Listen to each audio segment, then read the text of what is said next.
What up? It's Jai Creston. I have other names. I have a real name, but the girls on their best behavior call me HMC, warm, dry clothes.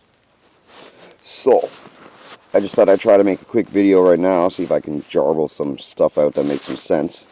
And we're going to start with our good buddy Nimrod. I'm sure you've heard of this guy. Everybody knows him. He's in the book of Genesis. He's in the book of Jasher. He's in the book of Jubilees. And he's always found with a lion. Something about this guy, Nimrod, and a lion. What is that? So this guy is obviously a man, a historical figure, and this lion obviously represents something too. How is the lion so small compared to this guy? And look at that beard, by the way. You see those braids? And you see those two locks of hair, one on each side? Looks a little bit like a ram horn, doesn't it? That's because this guy here, Nimrod, is also who is known in the Quran as Dhul-qarnayn, the man with the two horns. Now, how did he get two horns? He's holding a sling or a weird club. And the lion. What's next? Ah, yes, this is Nimrod's fortress. This lion carving here, this symbolizes one thing. That this place is the Lion's Gate. See, here's the same Nimrod. It's interesting to note that the lion that was once under the head of Nimrod, under the arm of Nimrod's head, is now, well, the body Nimrod likes to call his own. So somehow, this head of this man got on top of this body of this lion. And that's probably also this lion, which is probably also this lion. How does that work? Who is the lion? The lion must be somebody, since that's the Lion's Gate.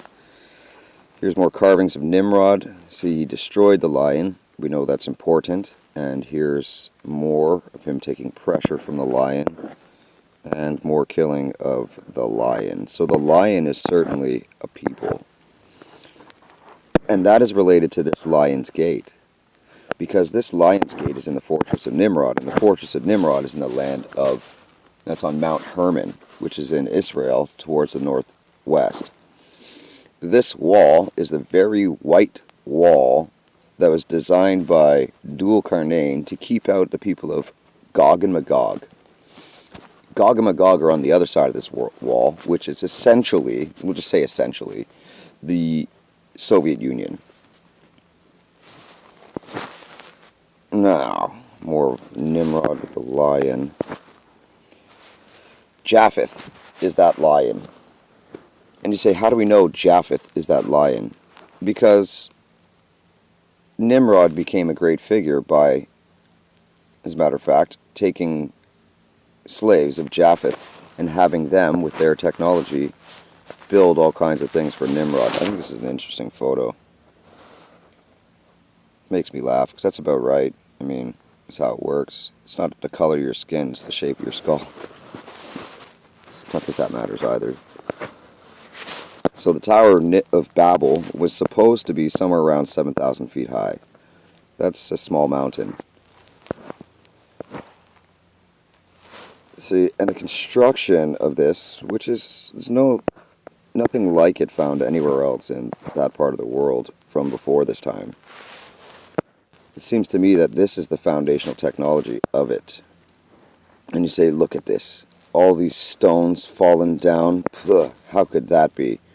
And all these stones are also weather-worn too. You see that? These were actually all straight at one time. 5,000 years ago. You can pretty much guarantee it.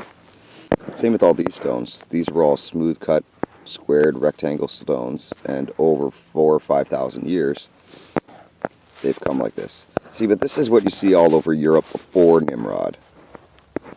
These are megaliths. And you can pretty much guarantee that most of them, if not all, let's use this one here for an example. All these stones, actually we'll use this one, are foundations for building your house off of. So you would have had either hides for walls, or you would have built wooden walls, you would have had windows, everything. It's really that fantastic, all these megaliths. Which makes me believe that Stonehenge was also a foundation, probably for a city hall or a temple or a palace. See, there's also many things that were statues. You look at these are people. That's why they have typical human shape. But again, there's a lion too in the background. All the weathering on these stones has made them indistinguishable. Let's see. Now, what else were you trying to say? Oh, yes. More European megaliths. There's thousands and thousands and thousands all over Europe. And all of these predate all the stone civilizations in the world. This is Iceland. I think that's called Iceland henge or something. Ice henge. See, you could build on any of these things. You could take one of these stones, like, let's see here. I need to go back to an example. Let's use, well, let's use these for an example. We'll come back here. This was very likely a complex. If these stones were all properly shaped, you could have built a house around any of them. And if you burnt one of these rocks with a fire, as in you kept there with a fire against it, you're going to heat a lot more than just whatever touches the fire. But anyways, that's only partially important here. What we're trying to get at is that Nimrod enslaved Japheth to make the Tower of Babel, make himself the first king of all the sons of Noah.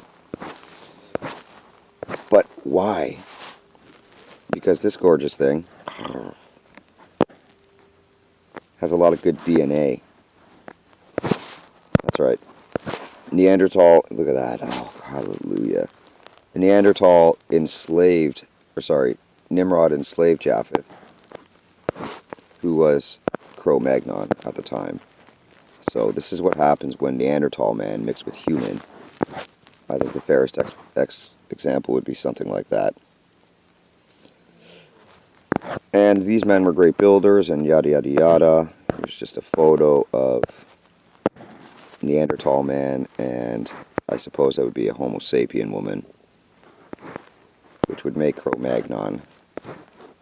Makes a lot of sense. It'd be about what it is. You got a group of these guys, man. They can work with stone. You see that stubby Neanderthal there? That's pretty much what they tried to leave behind. But after the dispersion at Babel, everybody who was, I guess you would say, white or obviously European or a descendant of Japheth and a slave, all packed their stuff up and went back to Europe. That was about a little more than 2,800 years ago when Troy first popped on the scene in Turkey. 2,800 years ago.